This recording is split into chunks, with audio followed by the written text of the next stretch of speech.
like the Republican conference. We had a very good conversation last night. We brought people who had different thoughts on this to say we are all now committed to being able to move forward on the key agenda items. I think McCarthy is going to continue to push forward on this.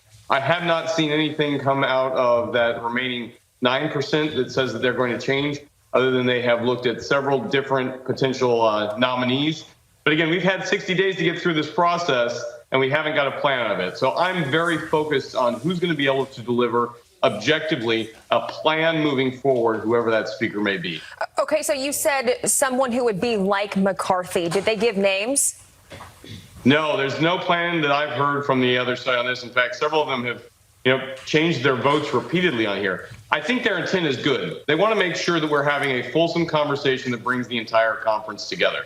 That being said, again, I'm a freshman here, first week on the job, but I want somebody who's going to be able to move forward a pragmatic plan that brings all 220 plus members of this conference to be able to vote on the important bills that are going to come next. Well, you said your constituents want momentum and to move forward. At what point does McCarthy say, you know what, I have to bow out of this because we cannot move forward right now, and we need to have somebody that everyone agrees on? Because when you think about it, if this, handful of dozen people are already causing this much stalling, don't you think it's going to happen in the future and there's not going to be anything done?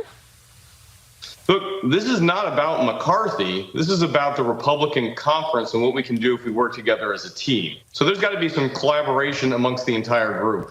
What we don't want to have is a small group of individuals deciding, not just in this vote, but every vote going forward, that if they don't get something they want, they get to decide the entire narrative. I don't believe that's where most of them are. I believe most of them want to come together and actually pragmatically move forward those key pieces of legislation, passing the bills that must be passed early on. So we're going to continue to go through this. Let's just remember, this is the first, going into day 3 of what will be a very long 2-year process. So this, in my opinion, is very healthy conversation across the board. We get this right, we can be successful for the next 24 months. The main specific you hear over and over, and it has been tough to nail down the group of 20 on specifics as to what they want. They seem to want control of the Rules Committee and the Appropriations Committee.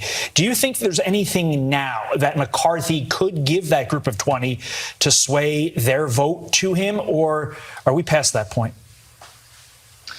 I haven't heard any revised requests. I do know for the last 60 days we've worked in good faith in conference, transparently. What I would like to see is if there are additional requests, those be written down and provided to all of us in the conference. Remember, this isn't just about 20 people. This is about 220 people. And even broader than that, that's about the 300 and nearly 50 million Americans who want to see a functioning government.